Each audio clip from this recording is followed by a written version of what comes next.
오늘 본문에 있는 말씀을 가지고 우리 대강절 설교 두 번째 시간 영원한 집 예수라는 제목으로 하나님 말씀 전하겠습니다.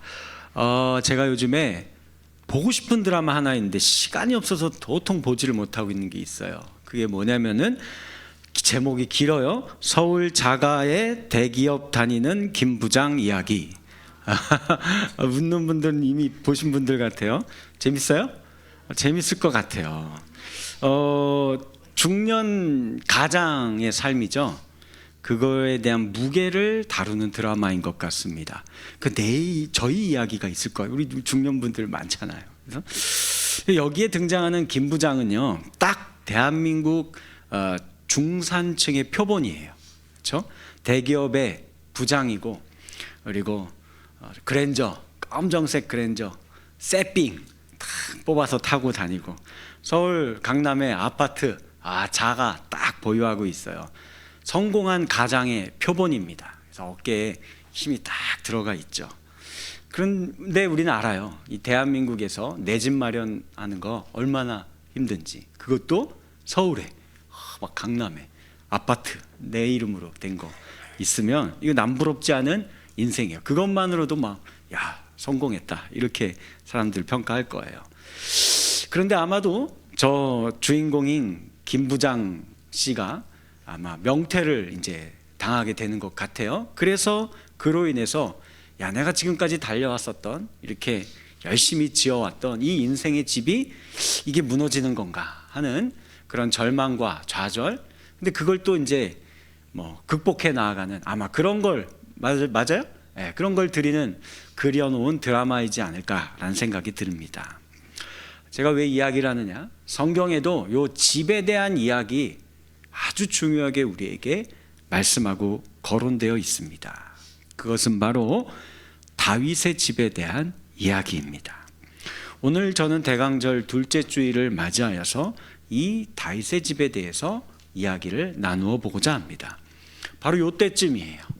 예수님 탄생쯤 되어서 로마의 아우구투스 황제는 자기가 다스리고 있는 모든 나라에 칙령을 하나 내립니다. 너희들 다 고향으로 돌아가서 호적을 다시 등록해라 라는 이 명령을 내려요. 그래서 요셉의 가정도 고향으로 돌아가야만 했어요. 거기에 대한 성경 말씀이 이렇게 기록되어 있습니다. 요셉도 다윗의 집 족속이므로 갈릴리 나사렛 동네에서 유대를 향하여 베들레헴이라 하는 다윗의 동네로 그 약혼한 마리아와 함께 호적하러 올라가니 되어 있어요. 저기 보니까 뭐라고 되어 있습니까? 다윗의 집 족속이므로 라고 이 메시아에 대해서 이야기할 때 성경은 많은 부분 다윗의 집이라는 표현을 항상 더불어서 사용을 합니다. 그래서 이거는 신약 성경뿐만이 아니라 그 이전에 이사야 선지자도 이 메시아에 대해서 예언할 때 이런 표현이 나와요. 이사야서 7장 13절에서 14절 같이 읽을까요? 시작. 이사야가 이르되 다윗의 집이여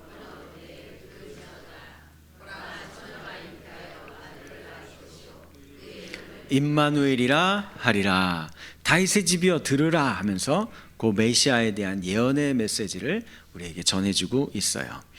그래서 우리는 보통 이런 성경 말씀을 읽을 때 이 다윗 가문의 계보, 족보, 혈통, 가문에 대해서 이거 이야기하는 것보다 라고 생각하기 쉬운데 아닙니다.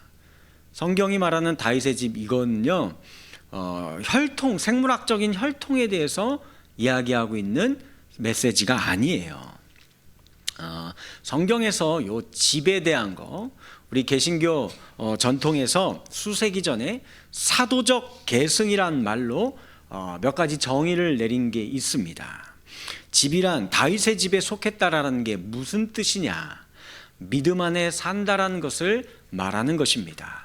혹은 신앙을 복음을 후대에 전수해 주는 것을 말하는 것입니다.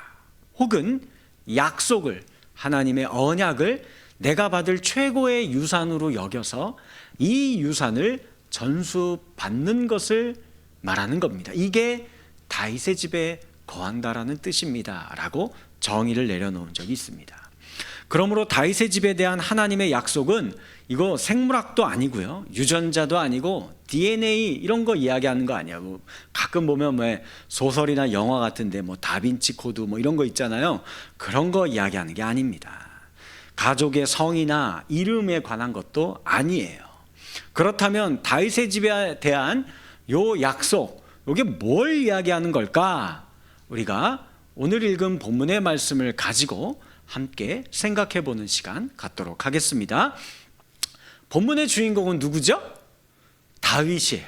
다윗에 대한 이야기가 나오는데 다윗이 그동안 얼마나 진짜 고생하면서 살아왔는지 몰라요. 10년 가까이 자기의 직속 상관인 사울왕이 미쳐 돌아가가지고 그 상관을 피해서 10년을 도망 다녀야만 했으며, 그 과정 가운데 수많은 전투와 또 자기 목숨이 위태로울 지경에 처했던 적이 많이 있었습니다. 그러다가 드디어 사울왕이 죽었는데 그럼에도 불구하고 그는 헤브론에서 7년을 기다리며 고생했어야 했어요. 그러다 드디어 이제 온 이스라엘의 왕으로 등극하게 된 겁니다. 모든 사람들의 축복을 받으며 성대한 즉위식을 거행하게 된 거죠. 이 성대한 입주 파티가 벌어진 겁니다. 그동안 집도 절도 없이 광야를 이리저리 도망다니며 고생하며 살아왔잖아요. 심지어는 남의 집, 그것도 원수의 집 블레셋에서 새빵살이를 한 적도 있어요. 그러다 드디어 궁궐 같은 집이 아닌 진짜 궁궐에 입주를 하게 된 겁니다. 심지어 지금까지 이스라엘을 지긋지긋하게 괴롭혀왔던 블레셋도 무찔렀어요. 빼앗겼던 법궤도 다시 찾아왔고요. 다른 나라들이 이제는 이 이스라엘의 조공을 바치기까지 합니다. 그리고 심지어 그 지었던 궁궐은 레바논의 백향목과 아름다운 대리석으로 지은 크고 아름답고 호화로운 궁궐이에요. 여기에 가족이 입주하는 거예요. 가족이 많아요. 아내가 한 명이 아니거든요. 아내들과 많은 자녀들, 막 다 도망다니며 살았던 가족들 다 데리고 여기 와서 들어와서 넓은 궁궐에 기름진 음식 잔뜩 차려놓고서는 이제 맛있게 밥 먹고 포도주 마시고, 그러고서는 이제 널찍한 소파에 발 뻗고서는 쉬고 있었던 거예요. 그러다 다윗이 문득 한 가지 생각이 떠올랐습니다. 그래서 나단 선지자를 불러요. 선지자님, 제가 여기에서 평안하게 내가 한 번도 누려보지 못했던 이 평안을 비로소 제가 여기서 누리다가 내가 생각났습니다. 나만 혼자 이곳에 백향목집에 살고 있는데 그 하나님의 언약궤는 아직도 저 휘장 뒤에 천막에 그냥 저러고 있네요. 이건 아닌 것 같습니다. 나단 선지자가 요 다윗의 마음을 알아요. 그래서 이렇게 얘기합니다. 하나님이 언제나 당신과 함께하니 왕이시여 당신이 마음이 가는 대로 행하시옵소서. 이거 얼마나 아름다운 모습입니까? 아름다운 마음입니까? 자신만 크고 화려한 궁궐에서 평안하게 지내는 것이 이게 너무 신경 쓰이고 마음 쓰였던 거예요. 마치 이런 것 같아요. 예전에 한 광고, 보일러 광고 회사의 광고 카피가 생각이 나요. 지난 목요일처럼 갑자기 폭설이 내릴 때 딱 생각나는 문구입니다. 여보, 아버님 댁에 보일러 드려야겠다. 요거 아시는 분들은 다 중년, 이미 이제 기성세대예요. 젊은 친구들은 요거 잘 모를 텐데, 보일러 한 대 놔드려야겠어요. 이런 마음인 것 같아요. 자, 그러나 나중에 하나님이 나단 선지자에게 찾아와요. 그리고 말씀하십니다. 야, 너 내가 전하는 말을 다윗에게 가서 그대로 전해 주어라.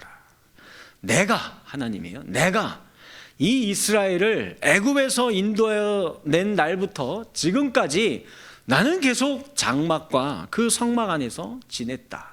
그런데 그동안에 내가 언제 단 한 번이라도 이스라엘 너희 지파들 가운데 누구에게 야, 너네만 그렇게 좋은 집에서 지내고 화려한 집에서 지내면서 나를 위한 크고 화려하고 멋진 집은 아무도 안 지어주느냐? 이 못된 놈들 이라고 내가 한 번이라도 이야기한 적이 있었느냐?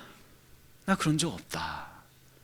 그러면서 하나님 이렇게 말씀하십니다. 본문 11절과 12절 말씀 우리 같이 한번 읽어볼까요? 시작.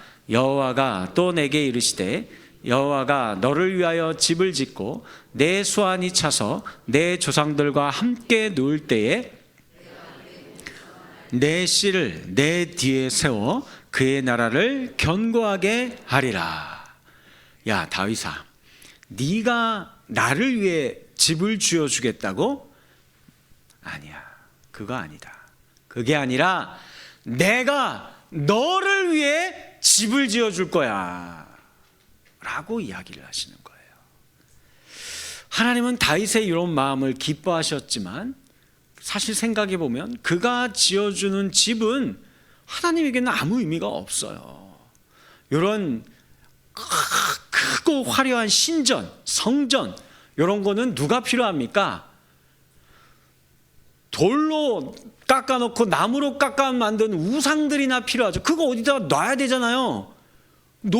그런 신전이나 성전이 그런 우상들에게나 돌멩이나 나무에게나 필요하지, 온 우주 만물을 창조하시고 영이신 하나님에게는 이런 거 아무 의미 없습니다. 필요 없어요 이거. 그래도 다윗의 이런 마음은 하나님이 흡족해 하셨습니다. 그래서 도리어 하나님이 다윗을 위해 집을 지어주겠다라고 말씀하시는 거예요. 이건 마치 이런 것 같아요. 제가 옛날에 우리 딸이 더 어렸을 때 어린이집에 다녔을 때 어버이날을 맞이해서 뭐 하나 만들어 왔어요. 뭐겠어요? 카네이션, 그렇죠? 색종이 이런 걸로 이렇게 오리고 해갖고 이거를 만들어 가방에 넣어왔는데 이게 오다가 좀 많이 구겨졌어요. 그래서 모양이 이게 볼품 없어요. 이게 카네이션인지 종이대가리 구겨놓은 건지 이게 잘 모르겠는 겁니다. 딸이 그걸 보고 속상해요. 막 울먹울먹 울기 직전이에요. 그럼 제가 어떻게 했을까요? 야, 뭐 이런 걸 만들어 왔어 하고 이렇게 버렸을까요?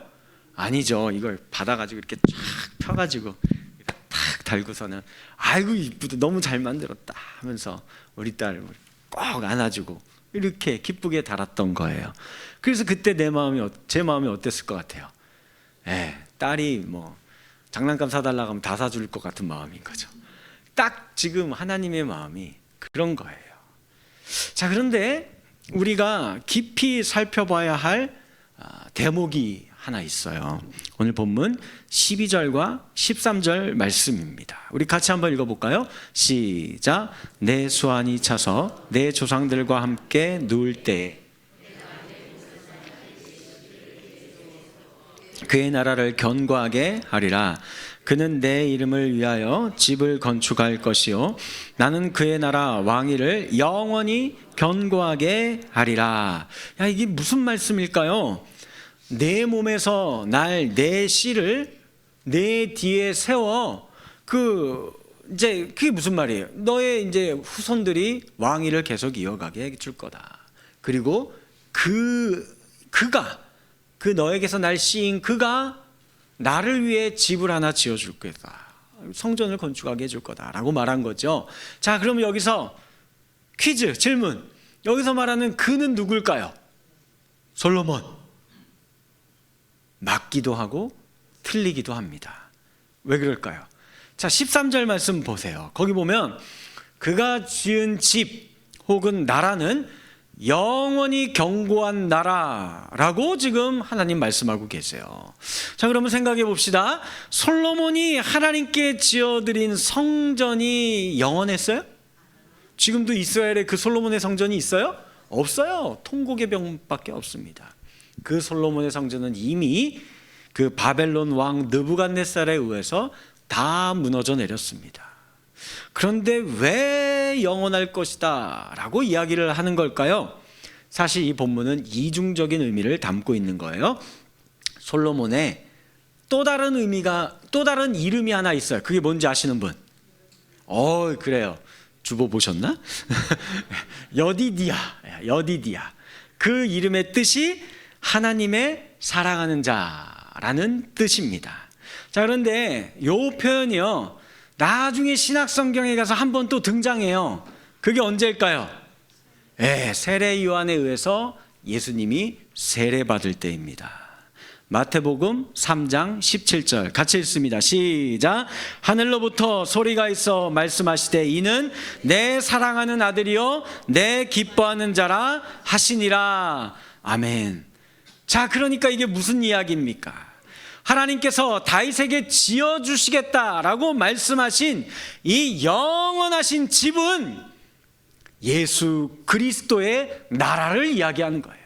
예수님이 지어주는 하나님 나라를 이야기하는 겁니다. 자, 그러니 우리는 이것을 통해 무엇을 알 수 있습니까?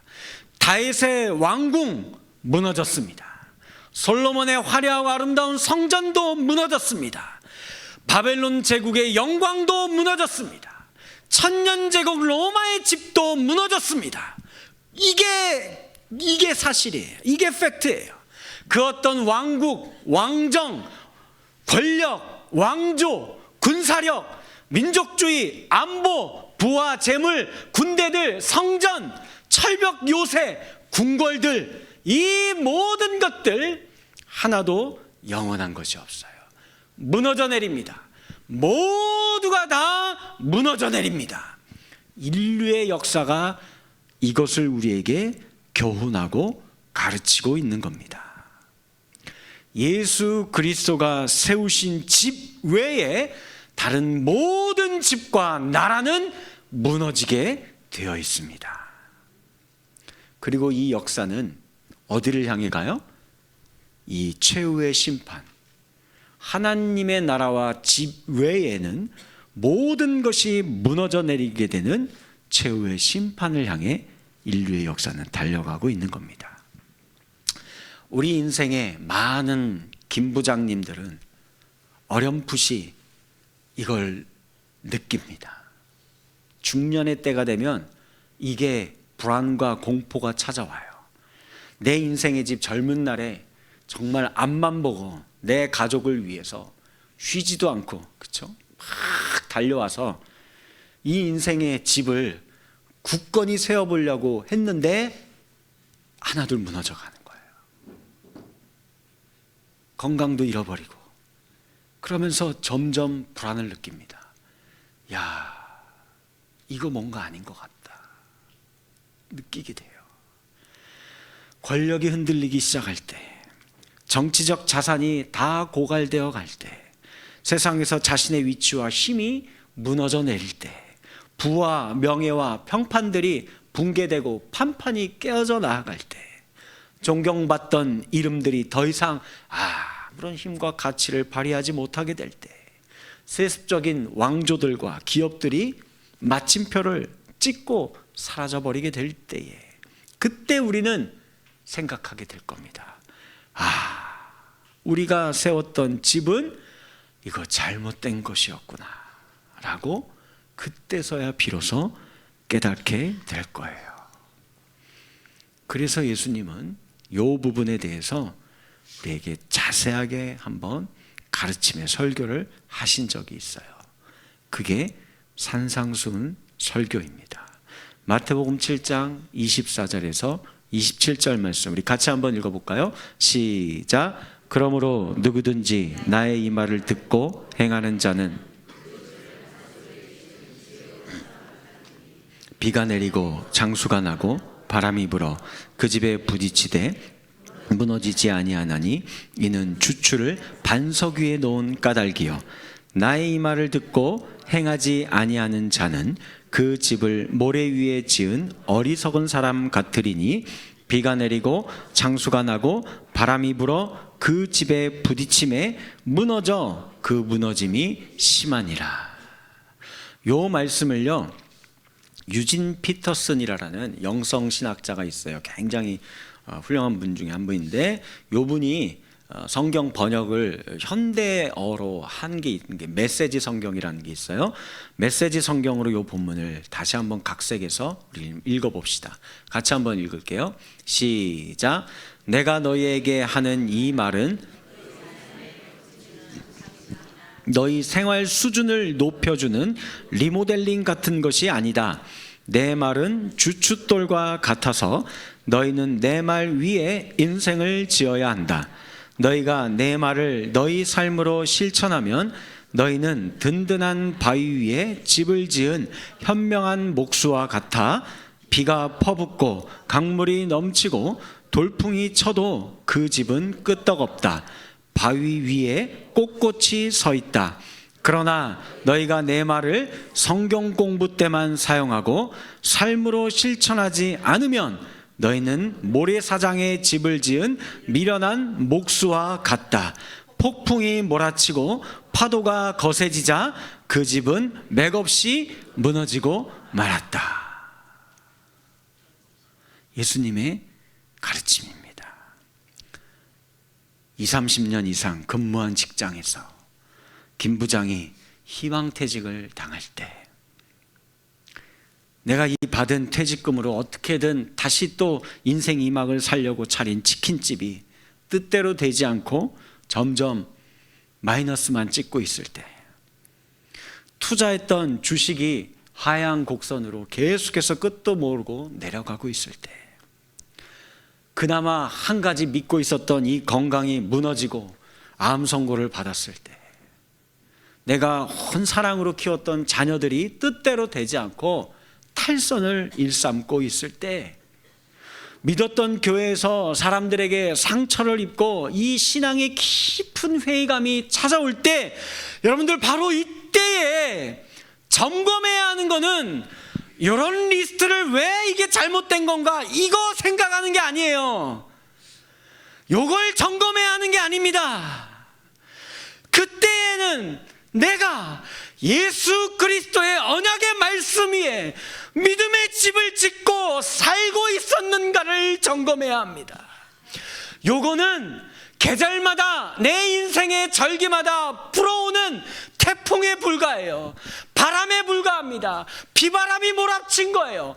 우리 인생 살다 보면 이거 한 번쯤은 누구나 옵니다. 근데 여기에 무너지는 인생이느냐, 이런 것에도 끄떡없는 인생이느냐, 점검해야 할 것은 하나님의 언약의 말씀입니다. 내가 말씀 위에 서 있는 인생인지를, 반석이신 예수 그리스도의 말씀 위에 내가 지금 살고 있는 인생인가를 다시 점검해야 하는 신호라는 말씀입니다. 오늘 본문의 말씀 14절과 15절 말씀도 같이 한번 또 읽어볼게요. 시작. 나는 그에게 아버지가 되고 그는 내게 아들이 되리니 그가 만일 죄를 범하면 내가 사람의 매와 인생의 채찍으로 징계하려니와 내가 내 앞에서 물러나게 한 사울에게서 내 은총을 빼앗은 것처럼 그에게서 빼앗지는 아니하리라. 얼마나 아름다운 우리 아버지 하나님의 축복의 말씀입니까? 주님의 이 언약은 우리를 향해서 너는 나의 자녀다 라고 부르고 계시는 거예요. 그래서 버리지 않습니다.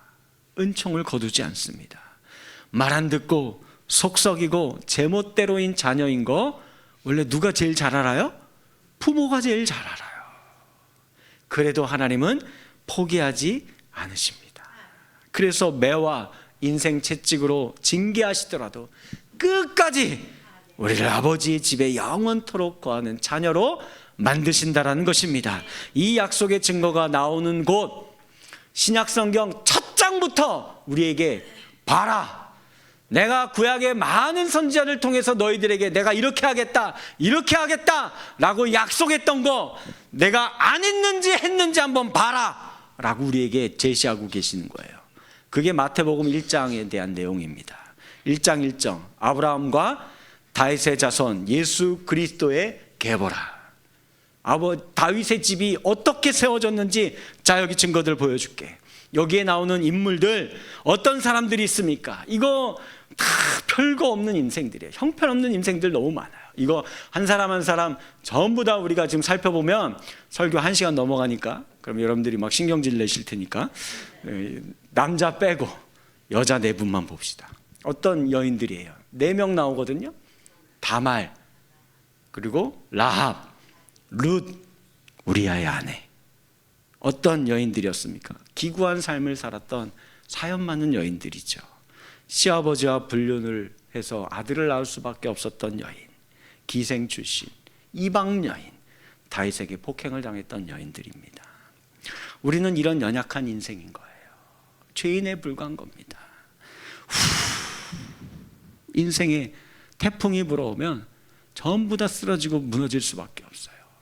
아니, 최고의 집이라는 우리 인간의 이 육신의 집 장막을 보세요.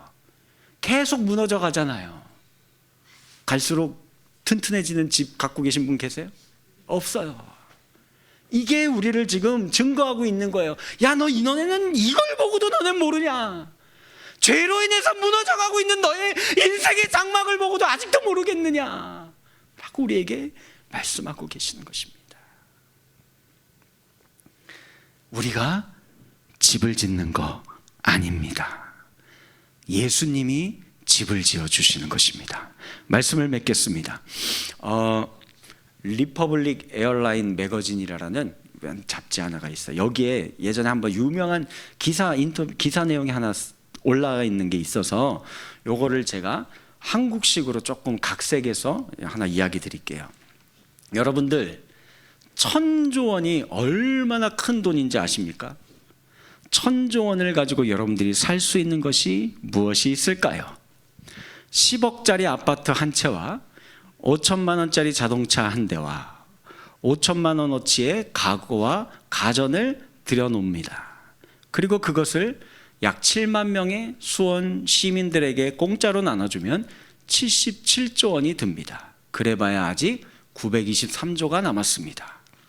우리나라 9개의 도에 100억짜리 병원과 100억짜리 도서관을 새로 지어서 기증해 줍니다. 그래봐야 5,400억이 들고 922조 4,600억 원이 남았습니다. 그 다음에 100억짜리 학교를 500개 정도 짓고 또 전국에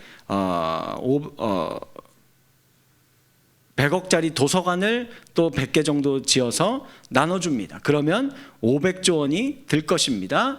그래도 422조 4,600억 원이 남습니다. 자, 이제 남은 돈으로 연리 10%짜리로 이걸 해놓고 계산하면은, 그래서 이제 10,000명의 간호사와 10,000명의 소방대원에게 1년에 수고 많이 하시니까 2,500만 원씩 보너스를 주고 서울에 있는 모든 인구 전체에게 가족당 매년 500만 원씩 수고했다고 용돈을 준다고 합시다. 그러면 이 얼마 동안 이렇게 지급할 수 있을까요? 예, 이자로만 줘도 영원히 줄 수 있는 계산이 나옵니다. 이게 1,000조 원의 값어치예요. 1,000조 원으로 할 수 있는 일들입니다. 그런데 2024년 미국 국방비 예산이 1,150조 원가량 됩니다. 전쟁하는 데에만 요 돈을 쓴 겁니다. 이것이 세상의 나라와 제국이 추구하는 무너져가는, 멸망하는, 파멸하는 집의 현실입니다. 그러나 다윗의 집을 세우기 위해 이 땅에 성육신하신 아기 예수님은 이런 집 세우지 않습니다. 이름도 없는 저 시골의 베들레헴에 태어나시고 더럽고 냄새나는 말구유에서 태어나셨죠. 권력이나 힘이나 지위나 부와 명예와 화려함과는 거리가 멉니다. 화려한 왕궁도 아니고 지켜줄 군사를 보유하지도 않으셨고 총과 칼을 소유하지도 않으셨습니다. 그 하나님이 우리에게 말씀합니다. 너희들이 나를 위해 집을 지어주겠다고? 그거 다 치워라. 내가 너희를 위해 집을 지어주겠다. 한 아이가 날 건데 그는 다윗의 집의 출신이다. 그가 이 땅에 와서 너희의 죄를 위해서, 내 백성인 너희의 죄를 대신 짊어지고 너희를 구원할 것이다. 그리고 그가 너희가 거할 처소를, 다윗의 집을, 영원한 나라를 만들어 줄 것이다. 그래서 그곳은 그는 병든 사람과 아픈 사람을 영원토록 돌볼 것이며 배고프고 굶주린 사람을 먹이고 죄인들과 함께 먹으며 아이들을 받아들이고 영접해주고 그의 원수들을 위해서도 심지어 울어줄 거다. 죄인들을 위하여 자기 몸을 내어줄 것이다. 이렇게 세워진 이 하나님의 집은 누구든지 이 예수 그리스도를 믿기만 하면 그 집에 들어와 나와 더불어 먹고 마시며 영원토록 살게 될 것이다. 이 하나님의 집은 세상의 집과는 완전히 다릅니다. 사랑과 진리가 만나는 곳이며 의로움과 평화가 입맞춤하는 곳입니다. 정의가 강물처럼 흐르는 곳이며 나라와 민족들이 더 이상 칼과 창을 만들 필요가 없는 곳입니다.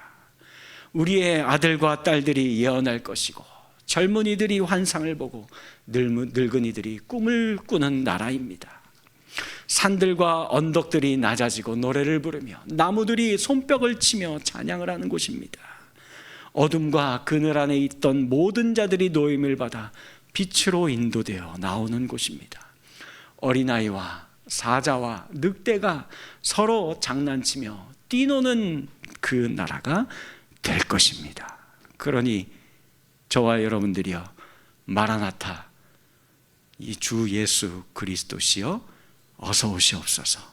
다시 오실 예수 그리스도께서 선물로 주실 이 다윗의 집에 여러분들 마음의 문을 열고 영원토록 그분을 우리의 신랑으로 모시고 신부가, 거룩한 신부가 되어져서 이 진정한 평안과 안식을 누리며 살아가는 복된 인생들 되어지기를 주님의 이름으로 간절히 축원합니다. 함께 찬양하고 기도하겠습니다. 예수 하나님의 공의 함께 찬양합니다.